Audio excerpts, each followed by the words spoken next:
स्वागत है बच्चों आपके हमारे यूट्यूब चैनल में। आज हम अध्याय 1.4 कक्षा 9वीं का करेंगे। तो 1.4 का पहला क्वेश्चन कहता है, पहला क्वेश्चन कह रहा है, बताइए नीचे दी गई संख्याओं में कौन कौन परिमेय कौन कौन अपरिमेय। सबसे पहले तो बच्चों बताइए परिमेय संख्या कैसे कहते हैं। परिमेय संख्या होता है जिसे हम P/Q में लिख दे उसे कौन सी संख्या कहते हैं, परिमेय संख्या। और जिसे P/Q में ना लिखे उसे कहते हैं अपरिमेय संख्या, है ना।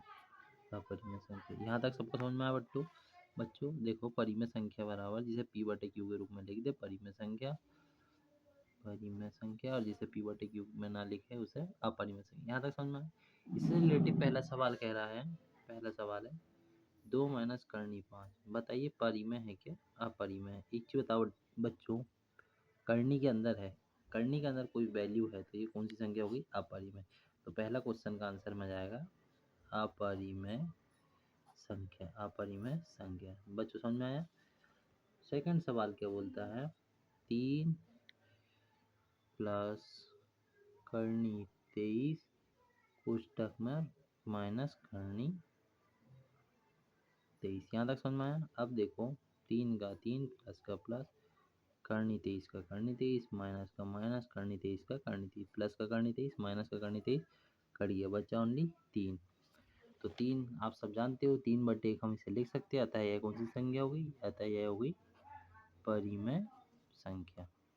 यहाँ तक सबका डाउट क्लियर हुआ। मतलब सेकंड वाला क्वेश्चन में परिमेय संख्या है, पहला वाला क्वेश्चन में अपरिमेय संख्या। तीसरा क्वेश्चन चले, तीसरा क्वेश्चन क्या कहता है। तीसरा क्वेश्चन कहता है 2/करनी 7 इसमें बताना भैया बच्चों अपरिमेय है परिमेय। करनी 7 से करनी 7 गया, बचा क्या 2/7। अब मैंने क्या बताया था, जिसे P/Q में लिख दे वो कौन सी संख्या होती है, परिमेय संख्या था। 2/7 भी कौन सी संख्या होगी, परिमेय संख्या। यहाँ तक बच्चों शायद ही होगा जिसे कोई दिक्कत होगी। यहाँ तक सबको समझ में आया। इसी से रिलेटिव फिर अपन चौथा क्वेश्चन में चले। चौथा क्वेश्चन है 1/करनी 2। अब मैंने क्या बताया था, करनी के अंदर वाली वैल्यू क्या कहलाती है, अपरिमेय संख्या था। ये कौन सी संख्या हो गई, अपरिमेय संख्या। पांचवा क्वेश्चन क्या कहता है, 2 और पाई।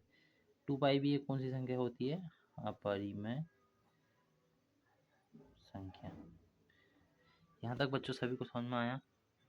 मतलब यहाँ तक तो कोई दिक्कत लेने वाली बात नहीं है ना। मतलब अध्याय 1 का पहला का ये सारे क्वेश्चन है जिसमें अपन को बताना परिमेय संख्या और अपरिमेय संख्या।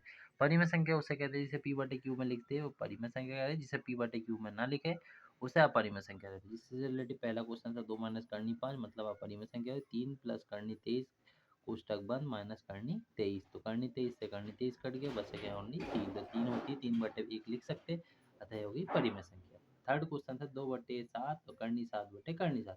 तो करनी 7 से करनी 7 गया, बचा गया 2/7। 2/7 मतलब जिसे हम P/Q में लिख दे, तो अब जिसे P/Q में लिख दे वो कौन सी संख्या कहलाती है, उससे कहते हैं परिमेय संख्या। चौथा क्वेश्चन 1/करनी 2 एक अपरिमेय संख्या, और 2 पाई भी एक अपरिमेय संख्या। तो ये पांचों क्वेश्चन के आंसर हुए प्रश्नावली 1.4 के। अब सेकंड क्वेश्चन क्या कह रहा है,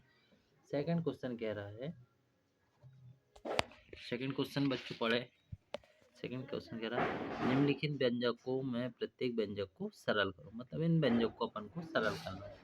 दूसरा का पहला क्वेश्चन कह आ रहा है 3 प्लस करनी 3 और कोष्टक के बाहर है 2 प्लस करनी 2।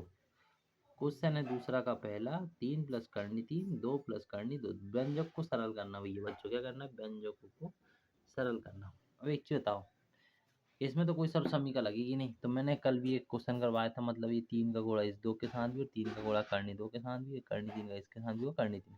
तो यही नीचे लिख लेते हैं बराबर करके 3 का गुणा 2 धन करनी 2 के साथ, ये वाला धन का ये वाला धन, करनी 3 का भी गुणा 2, यहाँ गुणा का निशान होगा 2 धन करनी 2। यहाँ तक समझ में आया। 3 दूनी 6 धन का धन, 3 का गुणा करनी 2 के साथ करेंगे तो 3 करनी 2 धन का धन 3 का गुणा 2 के साथ करेंगे तो 2 करनी 3 करनी, करनी के बाहर 2 था, करनी थी अंदर, और मैंने क्या था 3 दूनी 6।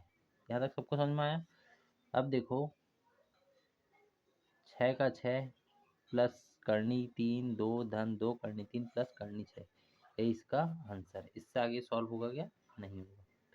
सेकंड क्वेश्चन क्या कह रहा है? सेकंड क्वेश्चन देखिए, सेकंड क्वेश्चन कह रहा है 3 प्लस करनी 3 कोष्टक बंद और 3 माइनस करनी 3, ये सेकंड क्वेश्चन। तो सर्व समीका याद है बच्चों सबको?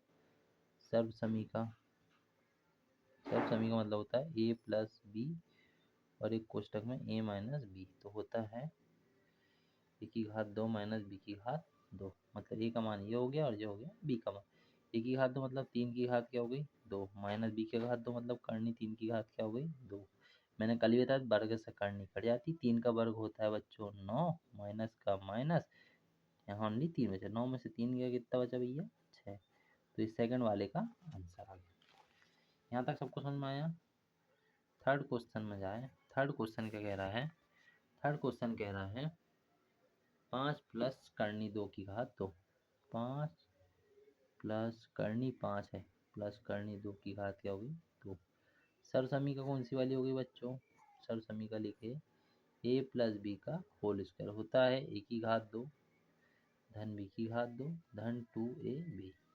तो a का मान हो गया करनी 5 और b का मान हो गया करनी 2, तो a की घात 2 मतलब करनी 5 की घात 2 धन का धन, b का मान क्या हो गया भैया करनी 2 की घात क्या हो गई 2, धन का धन 2 का 2, a का मान करनी 5 b का मान क्या हो गया करनी 2, वर्ग से करनी कट गई, वर्ग से करनी कट गई, यहाँ बराबर का निशान लगा।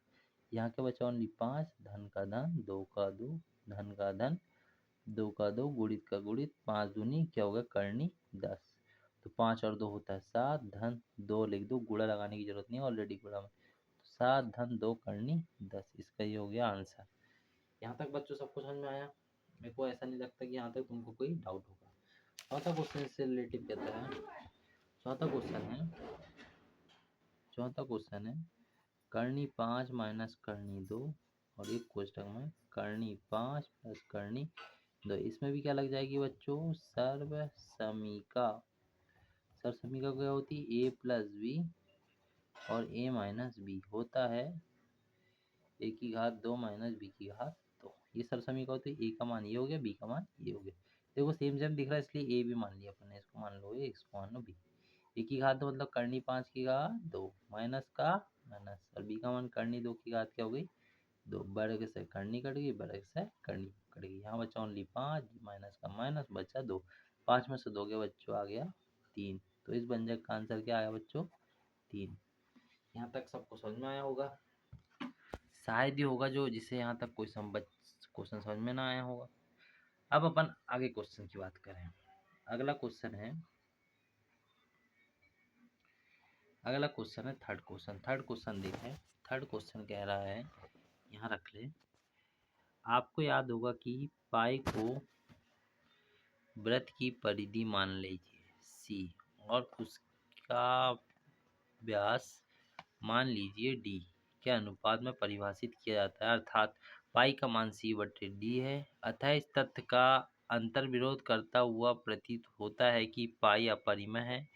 इस अंतर्विरोध का निरूपण आप किस प्रकार करेंगे? तो थर्ड क्वेश्चन है,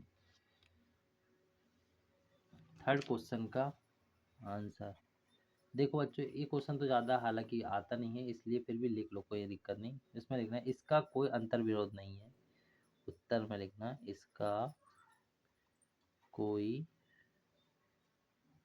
अंतर्विरोध नहीं है, नहीं है, क्योंकि क्योंकि जब भी एक स्केल से या किसी अन्य